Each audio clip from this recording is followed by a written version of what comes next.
Nicolai, a former member of the European Parliament and former prosecutor. Neither me nor Beatrice are victims in this case. Behind this, there is another purpose for all of this investigation. They're being detained for something they've not done without evidence. You also mentioned Deco destroyed the CCTV. They came into our homes, raided our homes. And people think I'm crazy saying this. You know, the real victims right now are Andrew, Tristan, and the two other girls being arrested. I don't believe, because I know them personally, unless you give me clear-cut, like we're saying to you, show me clear-cut proof. The only thing I gotta say is I'm not a victim. You're clearly not a victim. You've spoken out and no one is taking that seriously, which shows such corruption at such a high level. The prosecution put forward two victims, and this is one of the alleged victims I'm going to interview. I'm joined by Suleiman Ahmed, also in the interview, who's a neutral investigative journalist. I'm sure after this video your minds will change whether you are against him or not. You're going to see the truth behind the Tates detention in Romania. Just to introduce myself, I know we've never met. I'm Tam Khan. I'm an old friend of Andrew. And for me, this whole case is very personal in a way. I'm Suleiman Ahmed. I'm an independent journalist. I have no connection to the Tates whatsoever. And the basis for this is to get down to the bottom of exactly what's been happening and what the facts are. So thank you very much for joining us. Jasmina, when did you actually meet the Tates? It wasn't long after I moved back to Romania. It was in beginning of 2021. Why do you refer to the Tates as family? Why do you call them family? Because they are family. You know, what I've been saying for a long time, family doesn't necessarily mean that you have the same blood or DNA with someone. I got to know them and I saw how good and kind and how hardworking they were. So they became family really fast. So how do the Tates treat the women around them? They have never been aggressive in any way. They won't just like ignore someone if you try to talk to them. Moving more onto the case, you released a video, and in the video you mentioned that the house that you were living in yourself was your house. Can you just clarify that for us, please? They raided my house that I am renting with another friend, and it was their house. And the house I am renting, I have a landlord. She has nothing to do with them at all. You also mentioned Deco destroyed the CCTV. How did you know this? How did you come to this conclusion? Because obviously I am directly involved in the case. So it's the law. The authorities and the lawyers, they have to inform me about stuff too. So they just threw it off the case. They're not using it as anything. Okay. Yeah. So that was confirmed by the Tates lawyers that they weren't including any of the footage throughout this entire period. So my question to you is, why do you think they destroyed the evidence or did not want to include the evidence into the case? Everyone can see this from the outside. This case is full of corruption.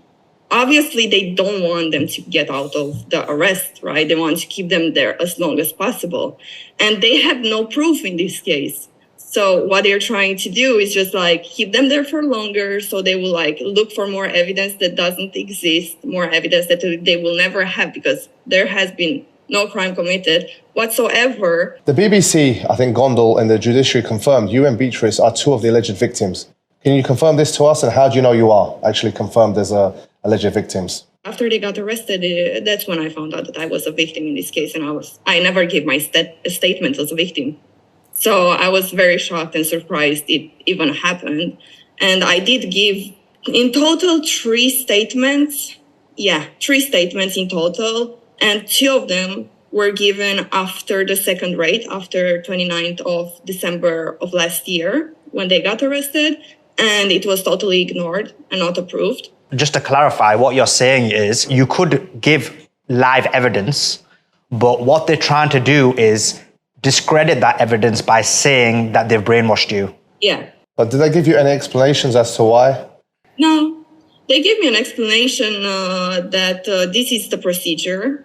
This is why we have to do this. But they haven't given me an explanation about why they are not approving my statements and why I'm being ignored, why I'm stated as a victim. I tried to talk to them a lot of times, but no one is listening to me. You mentioned in a number of videos that you asked Tate to remove you as a victim. What explanation did they give to say that they will not remove you? None.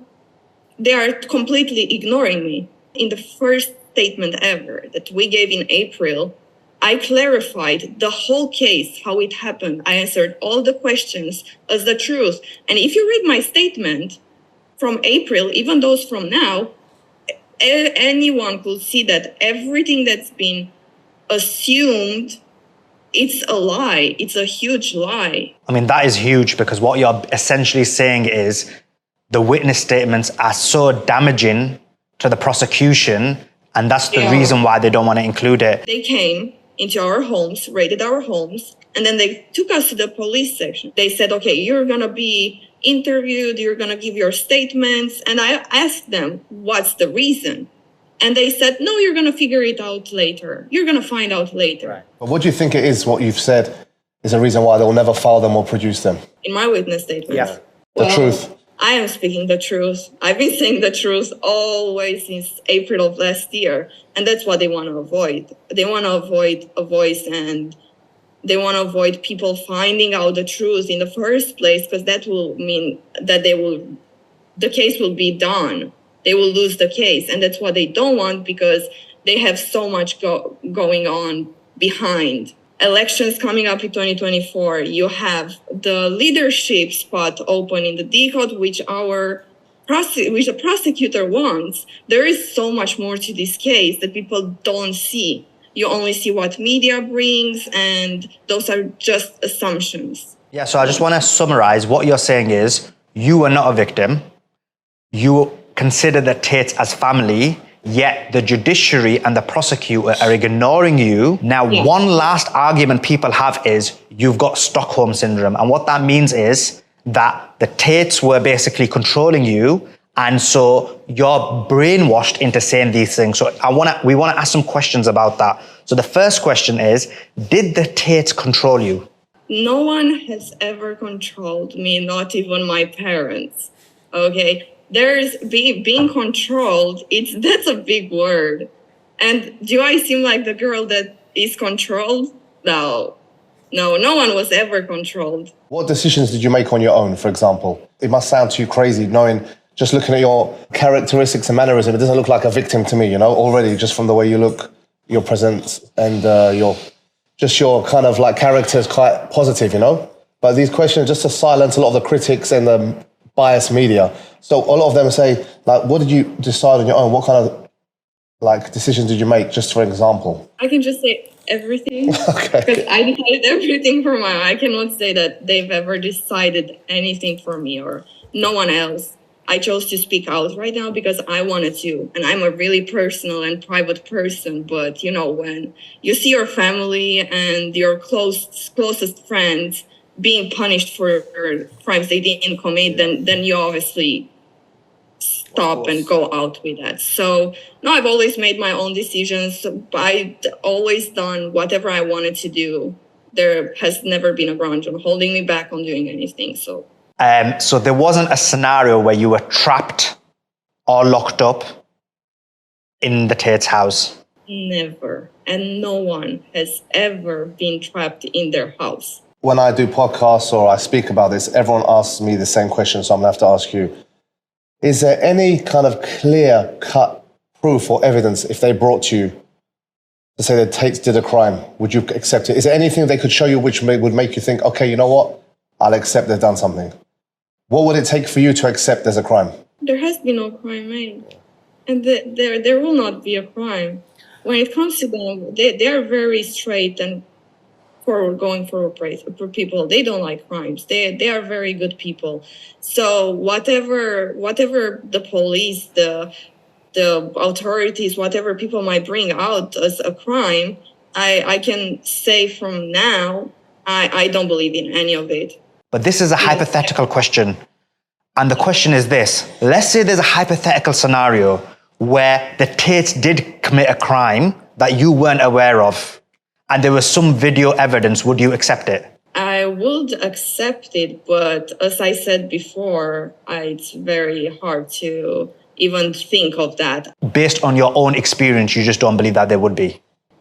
Absolutely. And that's important, because if you were unwilling to accept that they could ever commit a crime, that could be an indicator that you were brainwashed. But obviously you are saying to us right now, if there was unequivocal evidence that they did, you would accept it, but just that you know based on your experience that you wouldn't. Is that right? Yeah. No, I understand a lot with this because when I speak on the same thing, I said, I don't believe a thing. You can give me 1,000 witnesses.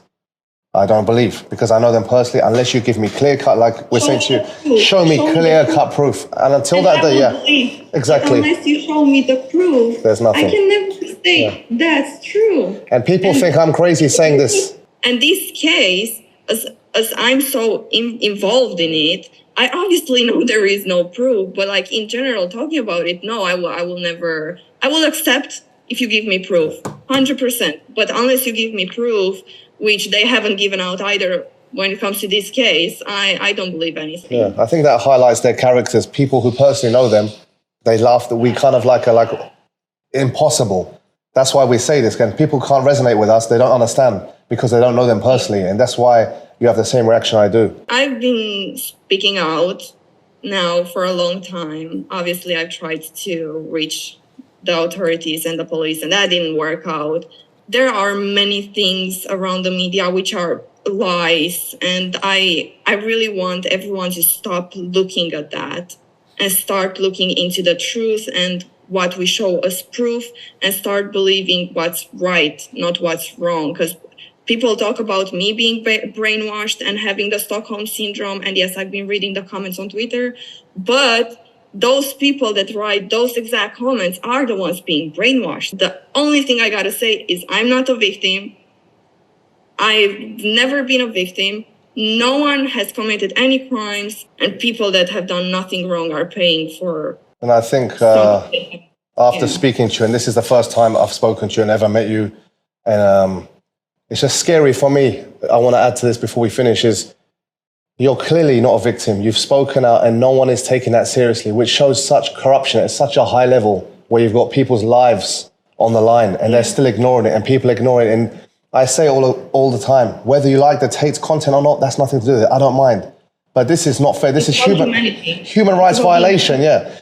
And I can't see with Romania on this magnifying glass in front of the whole world, they can get away with this. It's sickening. I just want my family to come back home and, I want justice to be made, obviously. There's always been corruption in Romania, but this is a whole other limit. I think, I think the Romanian population themselves should take a look at this, take away their bias ideas of the Tates and think anyone could be a victim, anyone could be perpetrator or a convict. So it's dangerous. The real victims right now are Andrew Tristan and the two other girls being arrested.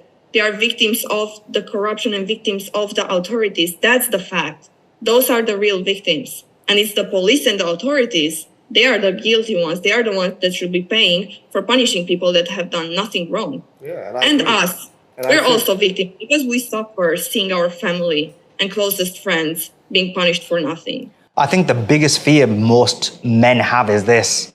You come now, based on what's happening to Andrew Tate and Tristan Tate, every man should be in fear. Every woman should fear for their brother, husband, or son. Because basically what they're saying is, you can accuse someone of a crime. The victim can say they did not commit the crime, and you can still send them to prison.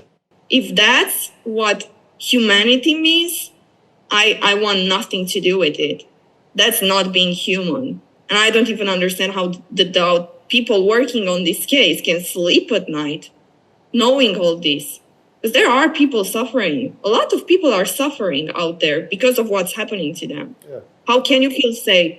And of course, there will always be haters, but I've seen all those supporters. And honestly, for Andrew and Tristan right now, and say that we all appreciate your support and being there, that's really helpful. That's the real vaccine we need. Right. Thank you so much for your time and for taking our questions. A lot of them were detailed, and I know it's difficult based on the situation that you are in, where you're stuck.